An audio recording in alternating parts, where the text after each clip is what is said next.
Hello, I'm Felicia Williams, and I'm here with. Soluchna Ode. Okay. Today, we're going to present our presentation on identifying factors in teenage use and abuse of alcohol. And this is our proposal, and we hope that we're selected. So starting with the introduction that we both are data professional and combined experience over a decade.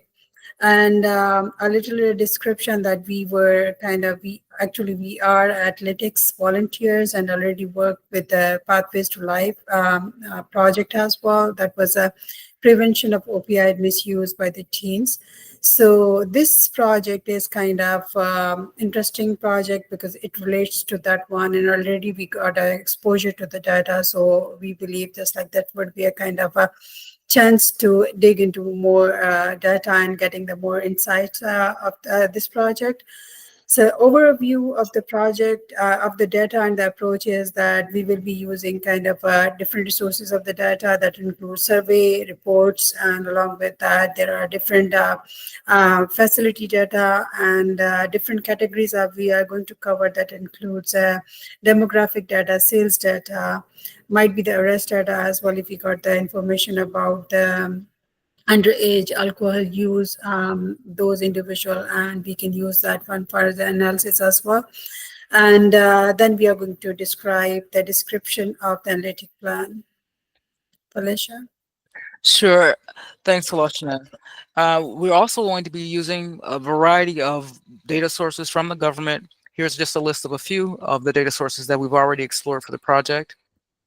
Some specific data sources that we've been able to drill down in, of course, will be the one that comes from Pathways to Life. We hope to augment the Pathways to Life data from the SAMHSA, or Substance Abuse and Mental Health Services Administration, the National Institute on Alcohol Abuse and Alcoholism, and among others. Um, we're Our goal is to obtain data related to sales information of data from third-party vendors. Um, and some of those third-party vendors, of course, will be like DoorDash and so forth.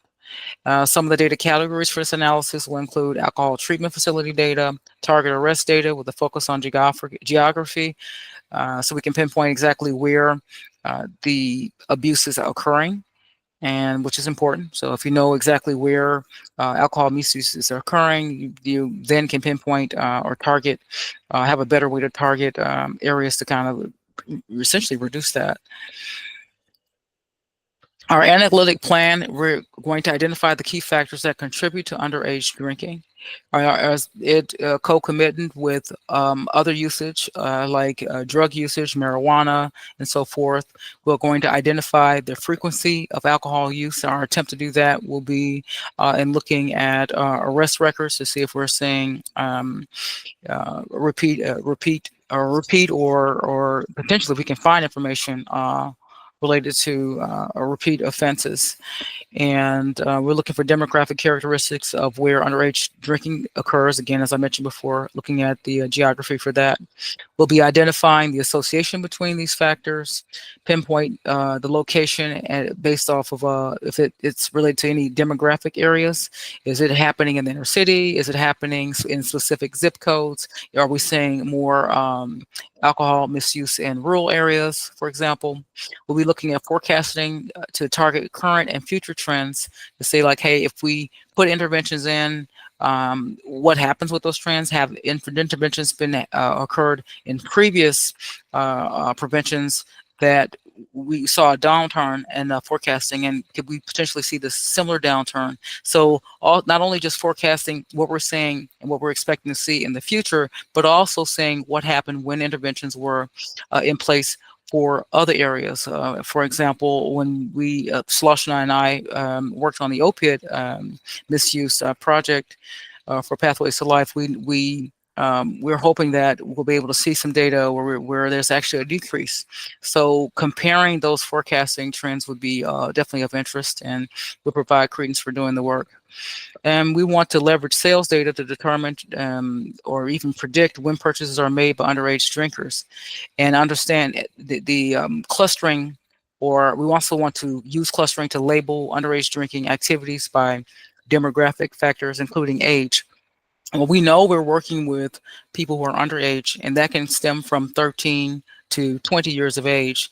But how a 13-year-old abuses alcohol or misuses alcohol is going to be different from how someone that's 19 or 20 does that. So being able to like have a more targeted approach to and teasing out, these groups and how they may differ based on where they're located, what their age is, what their sex is, if they're male or female, with if are we seeing different types of activities? Is it more violent if we're looking at males? Is it what's happening by location?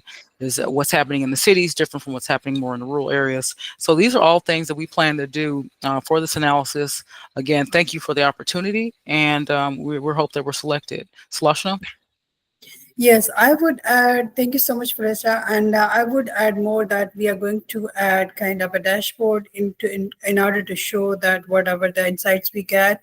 So it would be a kind of a best visualization that how we can use that one. And in case we have to use for this future, and it is going to be used as a kind of a key indicator to get the differences into the dashboard, and along with that how we can apply practically and get the insight and show to the stakeholders as well. So this is overall analytic, we can say research proposal that we are going to follow, but however based on the data it might change, something comes up different, so we will try to get the better insights that can help a business to get the solution of how they can stop the underage drinking and the frequencies and key factor involved into that one. So this is all from our side, and we are looking forward for the feedback, and thank you so much for the opportunity. And this is all from our side. Thank you so All much. right. Thank you again.